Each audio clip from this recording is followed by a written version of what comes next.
পশ্চিমবঙ্গে হঠাৎ করে মমতা ব্যানার্জির হাতে নির্বাচনে বিভাজনের একটা অস্ত্র চলে এসছে। সেটা হচ্ছে যে পরিযায়ী শ্রমিক এবং বাংলাদেশি। এ সমস্যা আজকের নয়, কিন্তু এতদিন মমতা ব্যানার্জি চুপ করে থাকলেন। ভোটের মরশুমে তার মনে হলো এইবার বিষয়টাকে কাজে লাগানো যেতে পারে। উনি তো বলেছিলেন এর আগে, পরিযায়ী শ্রমিক তোমরা বাংলায় ফিরে এসো, তোমাদের প্রত্যেককে 2 লক্ষ টাকা করে আমি ক্ষতিপূরণ দেব। এই বাংলায় তোমাদের জন্য আমি আলাদা অ্যাপ চালু করে, পোর্টাল চালু করে কর্মের ব্যবস্থা করব। পরিযায়ী শ্রমিক সব বাংলায় ফিরে এসো। এখন উনি বলছেন 22 লক্ষ পরিযায়ী। কোভিডের সময় বলেছিলেন 53 লক্ষ পরিযায়ী। পশ্চিমবঙ্গ সরকারের নিজের কাছে তথ্য নেই যে পশ্চিমবঙ্গে অ্যাকচুয়াল পরিযায়ী শ্রমিকের সংখ্যা কত। কারণ পরিযায়ী শ্রমিক নিয়ে পশ্চিমবঙ্গে কখনো ভাবনা চিন্তা হয় না। ভোটের মরশুমে তাদেরকে হঠাৎ দর বেড়ে গেছে পরিযায়ী শ্রমিক। পরিযায়ী শ্রমিকদের নিজেদের বাঁচার জন্য পরিযায়ী শ্রমিকদের পরিবারেরা তারা বিচার ব্যবস্থার দ্বারস্থ হচ্ছে কেন? সেখানে সরকার পারল না কেন? পশ্চিমবঙ্গ সরকারের মুখ্যমন্ত্রী উড়িষ্যা যাচ্ছেন না কেন? পশ্চিমবঙ্গ সরকারের মুখ্যমন্ত্রী মহারাষ্ট্র যাচ্ছেন না কেন? সেখানে কি মুখ্যমন্ত্রী দেখা করে বলুন, সেখানকার বাঙালি যারা যেখানে যেখানে বসবাস করে সেখানে যান। কে মানা করেছে আপনাকে যেতে? আপনি দিল্লিতে যেখানে বাঙালিরা বাস করে সেসব জায়গায় যান। কোনোদিন গেছেন আপনি? যান। ভোটের মরশুমে বাজার চলে এসছে, আপনার হাতে অস্ত্র চলে এসছে। এদিকে বাংলাদেশি হবে, এদিকে রোহিঙ্গা হবে, মাঝখান থেকে ভোটের বিভাজন করা উদ্দেশ্য। এনআরসি, এর আগে এনআরসি কাজে লেগেছিল, এবার এনআরসি জায়গায় পরিযায়ী শ্রমিক কাজে লাগবে।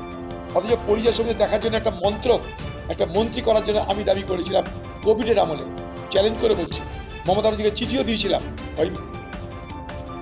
এখন কুমিরের কালকে তো বলেছিস, এক কথা কত বলে আসিস। বাংলার মানুষকে কেন বাইরের রাজ্যে যেতে হচ্ছে সেটা আমাদের আগে ভাবা দরকার। তার নাম পশ্চিমবঙ্গের দারিদ্রতা, তার নাম পশ্চিমবঙ্গের বেকারত্ব। বেকারত্বের জ্বালায়, দারিদ্রতার জ্বালায় আজকে বাংলার গরিব মানুষদেরকে বাইরের রাজ্যে যেতে হয়। কোনো শ্রমকে আমি অসম্মান করতে পারি না।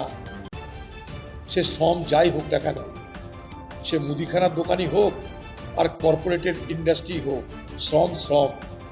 আমরা কাউকে এইভাবে বিচার করতে পারি না। আমরা চাই আমার বাংলার বাঙালিরা বাইরের রাজ্যে গিয়ে তারা তাদের মতো করে নিজেকে প্রতিষ্ঠিত করুক। আজকে যেমন পশ্চিমবঙ্গের যারা পরিযায়ী তারা যায় কেরল, আর কেরলের যারা পরিযায়ী তারা যায় আরব দেশ। কেরলের মানুষ চলে যাচ্ছে আরবে ভালো চাকরিতে, ভালো রোজগার করতে। কেরল সরকারের যা মোট রোজগার বছরে তার 70% কেরলের যারা পরিযায়ী মানুষ যারা মাইগ্রেট করে কেরল থেকে আরব দেশে, তারা টাকা পাঠায় বলে কেরল সরকারের 70% খরচ সেই টাকা থেকে। আর কেরলে যেহেতু সেখানকার যারা শ্রমিক তারা একটু শিক্ষিত শ্রমিক, তারা বাইরের দেশে যায়, সেই শূন্য জায়গাগুলোকে ভরাট করতে চলে যাচ্ছে বাংলার অর্ধশিক্ষিত, আনস্কিল্ড, সেমি স্কিল্ড শ্রমিক। পশ্চিমবঙ্গ সরকার আজ পর্যন্ত বাংলার বেকার যুবকদেরকে, বাংলার গরিব মানুষদেরকে কখনো আপনি স্কিল দিয়ে ট্রেনিং করার চেষ্টা করেছেন? আপনি তো কোভিডের সময় বলেছিলেন 2 লক্ষ টাকা করে দেব। একটা শ্রমিককে আপনি 2 লক্ষ টাকা দিয়েছেন? বলুন তো কিছু করুন, বলুন। তারা কেউ শখে বাইরে যায় না দিদি, তারা কেউ শখে বাইরে যায় না। বিজেপি পেটের টানে যায়, রোজগারের টানে যায়, এবং সেই রোজগারের টানে শুধু তারা যাচ্ছে তা নয়, সেই সুবাদে যারা বাইরে রাজ্যে যায় সেই রাজ্যগুলোতে তারা অনেক সস্তায় শ্রম দান করে। আজকে যদি পশ্চিমবঙ্গের পরিযায়ী শ্রমিক কেরলে, কর্ণাটকে, পাঞ্জাবে না যায়, তাহলে সেখানটায় ফসল ফলানোর লোক থাকবে না, ধান কাটার লোক থাকবে না। যতই মেশিন থাক, একদম বিশ্বস্ত দিদির অনুচর। দিদির গলা যদি জল ঢালা হয় সেটা মনস্পতি গলাতে ঢুকবে। এরকম দিদির সঙ্গে মনস্পন্থের মানে যাকে বলে মানে অনুগত লোক আর কি। না হলে একটা লোকের চাকরি শেষ হয়ে গেছে, তারপর তাকে এক্সটেনশন দিয়ে রাখার মানেটা কি? তার মানেটা একটাই, পশ্চিমবঙ্গের আমলাদের কাছে একটা বার্তা দেওয়া, যারা আমার দালালি করে তাদের আমি পুরস্কৃত করি।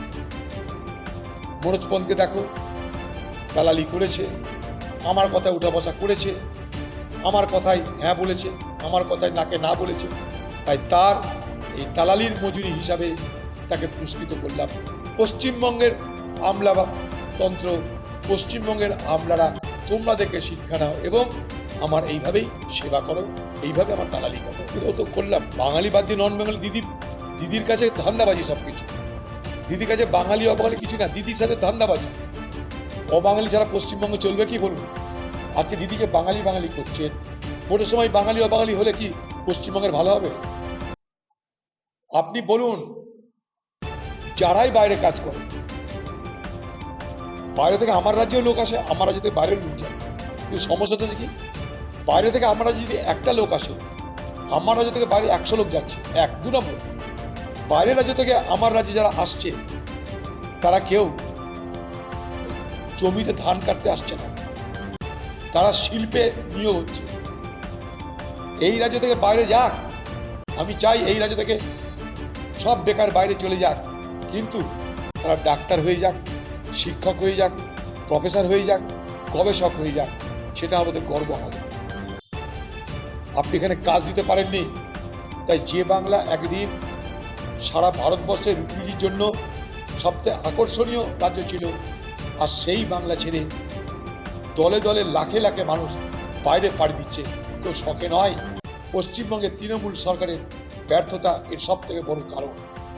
আজকে পশ্চিমবঙ্গের মুখ্যমন্ত্রী মমতা ব্যানার্জির কুমিরের কান্না দেখতে পাচ্ছেন। এতদিন শুনেছেন পরিযায়ী শ্রমিকের কথা? দিদিতে 11 সাল থেকে আছেন, 15 বছর ধরে কখনো দিদির মুখে পরিযায়ী শ্রমিকের কথা শুনেছে? পরিযায়ী শ্রমিক যাতে আসতে না পারে, করোনা এক্সপ্রেস ঢুকতে দেবে না বলে আপনি প্রতিবাদ করেছেন।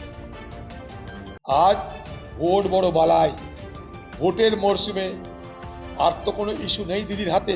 চারিদিকে চোর আর চোর, ধর্ষক আর ধর্ষক, মাঝখান থেকে যদি একটা নিঃশ্বাস নেওয়ার জায়গা পাওয়া যায়, তাই পরিযায়ী শ্রমিক ইস্যু হয়ে গেল। সেই পরিযায়ী শ্রমিকদের জন্য কিন্তু লড়ছে সেই পরিযায়ী শ্রমিকদের পরিবারের লোকেরা কোর্টে গিয়ে। দিদি কিন্তু সেখানে নাই, দিদি ভোটে আছে, দিদিকে ভোটে পাবেন, খাটাই পাবেন না, ভোটে পাবেন। দিদি পেটে নাই, ভোটে আছে।